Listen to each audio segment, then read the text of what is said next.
3년 2023년 1월 2일 자유마을 반도의 전쟁을 불러올 종전선언과 평화협정.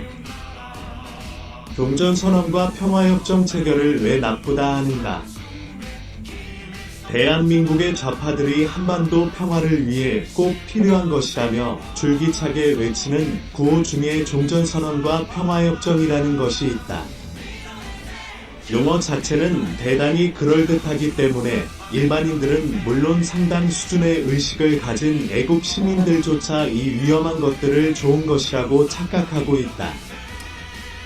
저들에 의하면 종전선언은 1950년 6월 25일 공산주의 소련과 중국의 지원을 받은 북한의 침략으로 시작되었다가 1953년 7월 27일 휴전으로 끝난 한국전쟁을 완전히 끝내는 것이다. 평화협정 역시 남북한과 미국 그리고 관련국들이 앞으로는 전쟁을 하지 말자고 문서로 약속하는 것이다. 종전선언과 평화선언에 반대하는 사람들을 향해 저들은 그러면 전쟁하자는 말이냐며 윽박지른다. 우선 쉬운 비유로서 종전선언과 평화협정의 위험성을 말해보자. 우리는 아주 맛있는 음식, 정말 먹음직스럽게 생긴 음식일지라도 건강을 위해 먹으면 안 될 경우가 있음을 잘 안다. 먹음직스럽기도 하고 맛도 있어 보이지만 그것이 우리의 건강을 해칠 수도 있는 나쁜 것이기에 먹지 말라고 충고하는 것이다. 종전선언, 평화협정 등은 먹으면 절대 안 되는 그러나 대단히 먹음직스럽게 보이는 음식에 비유할 수 있다. 종전선언과 평화협정은 대한민국의 국가안보를 망치고 적화통일을 위한 공산주의자들의 침략전쟁을 초래할지도 모르며 국가안보를 위해 철저히 대비해야 할 우리의 준비태세를 와해시킬 아주 나쁜 것이기에 반드시 피해야만 할 일이다. 종전선언과 평화협정의 꼼수. 종전선언, 평화협정을 앞장서서 주장하는 사람들은 거의 예외 없이 대한민국을 부정하고 북한을 추종하며 미국에 반대하며 중국에 굴종하는 정치적 성향을 가진 사람들이다. 이들을 통칭해서 주사파라고 부르며 그들의 궁극적 목적은 자유대한민국을 북한에 가져다 바치는 것이다.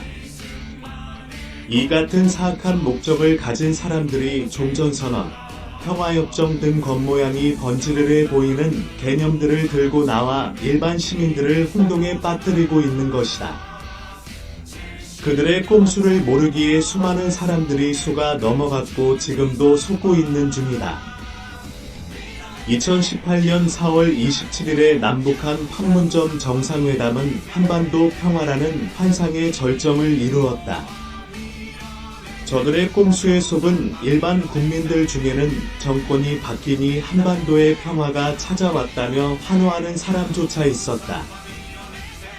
문재인 정부는 독립적인 대미 정책을 추구한다는 명분 하에 전시작전 통제권의 조기 환수에도 노력했다.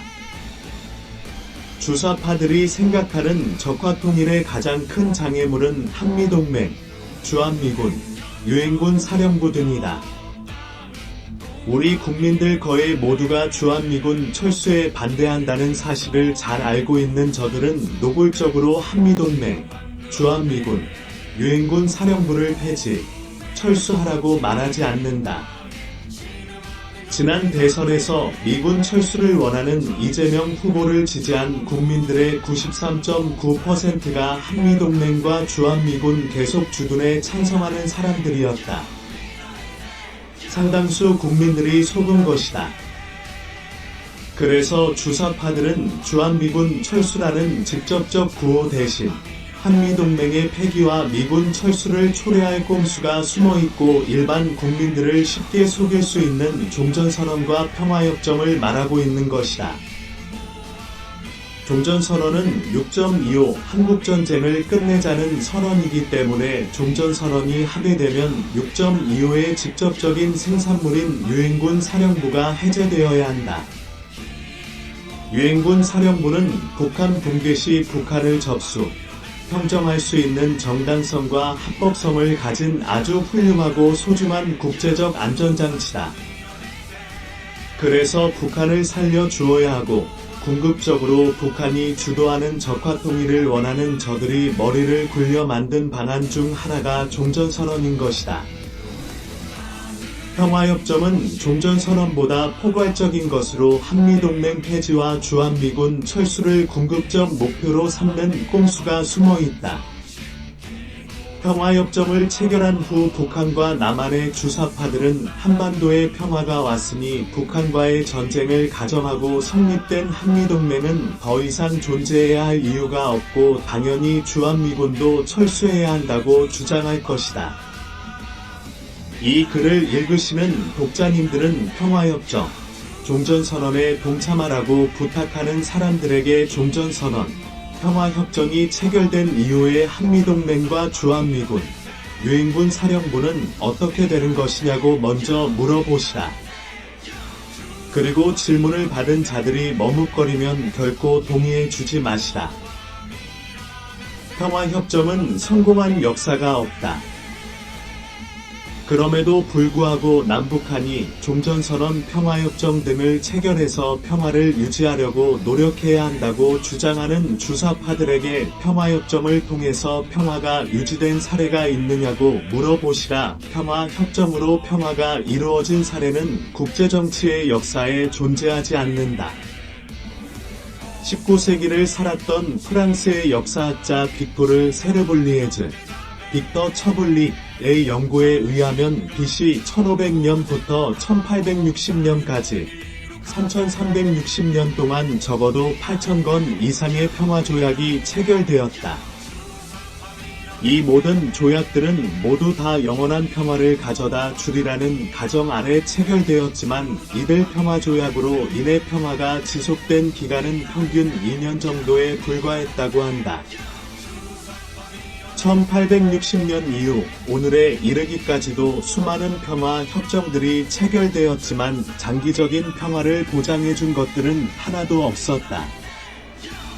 세계적인 국제정치학자 예일대학 교수 브루스 러서트 박사는 평화조약, 불가침 조약 등을 체결한 나라들이 그런 것들이 없는 나라들보다 전쟁에 빠져 들어갈 확률이 더 높았다라는 황당하기는 하지만 지극히 상식적인 결론을 도출했었다.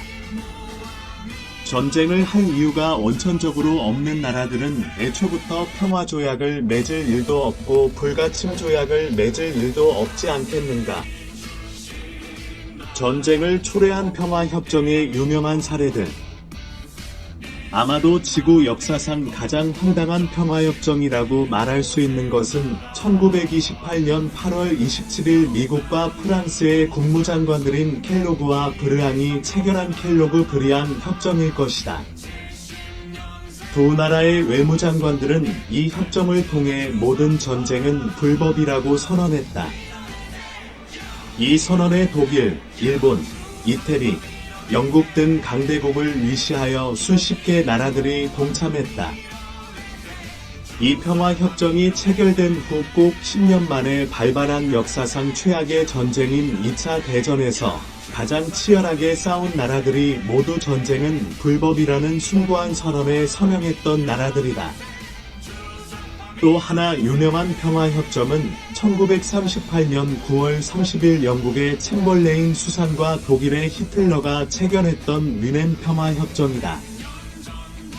히틀러와 평화협정을 체결하고 영국으로 돌아온 챔벌레인 수상은 비행장에서 환호하는 군중 앞에서 협정물을 흔들며 이것이 이 시대의 평화올시다라고 외쳤다. 히틀러는 체인벌린의 어리석음을 비웃었을 것이다. 당시 뮌헨 협정에 반대했던 처칠은 영국 국민들이 보기에는 왕따 전쟁광이었다.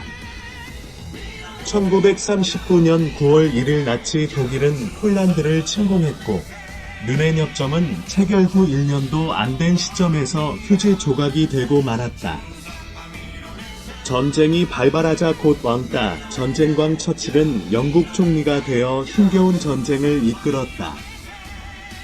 국제정치학자들은 르넨 협정이 없었더라면 2차 대전은 훨씬 빨리 연합국의 승리로 귀결되었을 것이라고 아쉬워한다. 르넨 협정을 통해 시간을 번 독일은 1년 동안 전쟁 준비를 했고 훨씬 막강해진 군사력으로 영국을 상대로 공격 전쟁을 개시할 수 있었다. 아마도 우리나라에 적용되기 가장 좋은 평화협정 사례는 베트남 전쟁 당시 체결되었던 파리 평화협정일 것이다. 미국과 월남 그리고 공산 베트남과 베트콩은 1973년 1월 27일 파리 평화협정을 체결했다. 전쟁을 평화로 마무리했다는 웃기는 공로로 당시 미국 국무장관 키신저 박사는 노벨 평화상을 수상했다. 키신저와 함께 공동 수상자로 지명되었던 북베트남의 외무장관 레둑포는 노벨 평화상 수상을 거부했다. 평화협정이 체결된 후 미군과 연합군은 월남에서 철수하기 시작했고 철수가 거의 끝나가던 1975년 4월 30일 북베트남군 수십 개 사단이 남베트남을 기습 공격해서 수도 사이공을 점령했다. 파리 평화회담으로 인해 남베트남은 역사에서 사라지고 말았다. 평화협정에 합의했던 북베트남은 미군이 나가자 전면 남침을 통해 남베트남을 손쉽게 점령, 전국을 공산화시켰다. 북베트남은 남베트남의 수도 사이공을 북베트남의 공산 지도자 호치민의 이름으로 개명, 사이공 호치민시티가 되었다. 북한 역시 자신들이 원하는 공산 통일을 이룩한다면 서울을 김일성시 시티라고 개명할 것이 분명하다. 국제정치는 역설의 영역. 국제정치는 역설, 패러닥스의 영역이다. 평화를 떠들던 나라들은 전쟁에 휩싸이기 더욱 쉽고 나라를 멸망의 길로 이끌 수 있다. 그러나 전쟁을 준비한 나라들은 오히려 평화를 지킬 수 있었다. 고대 로마의 현인 베지티어스는 평화를 원하거든 전쟁을 준비하라. 시 비스페이시엠 파러벨럼 역설했다. 지난 수천 년 동안 이 금어는 진리임이 증명되었다. 믿을 수 없는 상대방과 믿을 수 없는 종이 조각을 교환하는 것보다는 스스로 막강한 힘을 기르고 그 힘을 활용할 수 있는 연습, 즉 군사훈련을 잘하는 것이 평화를 유지하는 데 보다 효과적인 방법이었던 것이다. 힘을 통한 평화, 펜스 스루 스처렝스는 언제라도 더욱 안전한 평화의 수단이었다. 국가들은 돈이 엄청 비싼 무기를 사다가 쌓아 놓고 있다. 일반적으로 상당한 성능을 가진 탱크 한 대는 승용차 300대 가격인 80억 원에 이르며 비행기 한 대는 1000억 원 이상, 군함 한 척은 1조 원이 넘는다. 우리는 이 같은 비싼 물건을 쓰지 않으려고, 즉 평화를 지키기 위해 사오는 것이다.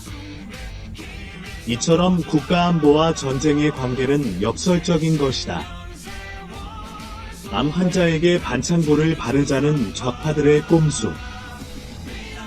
우리나라 대통령 중에는 북한은 핵을 만들 의사도 능력도 없다고 장담한 사람이 있었다. 북한이 핵과 미사일을 만들면 자기가 책임질 것이라는 말도 했다. 자신은 외국을 돌아다니며 북한의 입장을 두둔해 주었다고 자랑스레 말한 대통령도 있었다. 김정은이 비핵화 의지가 있다며 돌을 대주면 북한은 감동받아 핵을 내려놓을 것이라는 개념 없는 소리를 외국 지도자들에게 말한 김정은의 대변인 같은 한국의 대통령도 있었다. 저들의 꼼수에 더 이상 속지 말자. 저들이 평화협정, 종전선언에 찬성하라고 말하면 평화협정, 종전선언을 체결 이후 한미동맹과 주한미군은 어떻게 되냐고 물어보자. 대답 못하고 우물거리면 나라를 위해 그런 일은 그만하라고 타일러 주자. 전쟁이냐 평화냐? 라고 윽박지르듯 묻는 사람에게 전쟁에 반대만은 평화가 아니라 항복이라고 알려주자. 그리고 당신은 고종 혹은 이완용의 정책을 평화를 초래한 정책이라고 믿느냐? 무슨 근거로 김정은이 평화의 약속을 지킬 것이라고 믿느냐? 라고 물어보자.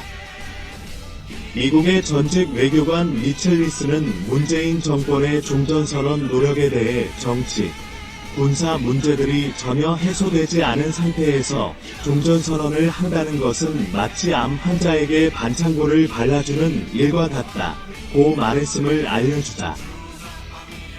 책자 로스쿨 학생들에게 스테디셀러인 헌법학 강의 저자 김학성 교수가 대한민국 국민들에게 들려주는 헌법 이야기 국민헌법 신간 출시 김학성의 헌법 이야기 국민헌법 헌법 대한민국 가정이 한 권은 꼭 있어야 한다. 역사를 모르는 민족은 멸망한다는 말이 있다. 마찬가지로 그 나라의 정체성을 국민이 모르면 그 나라는 이념 갈등과 혼돈에 빠질 수밖에 없다.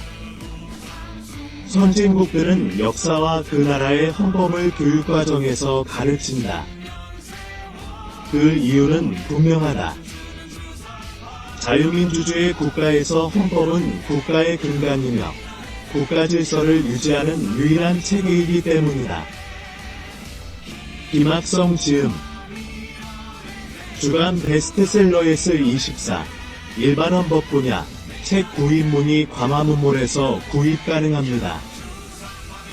15228686 강원대학교 법학전문대학원 명예교수 한국헌법학회 고문법무법인 파라클레이토스 고문대검 수사심의위원회 위원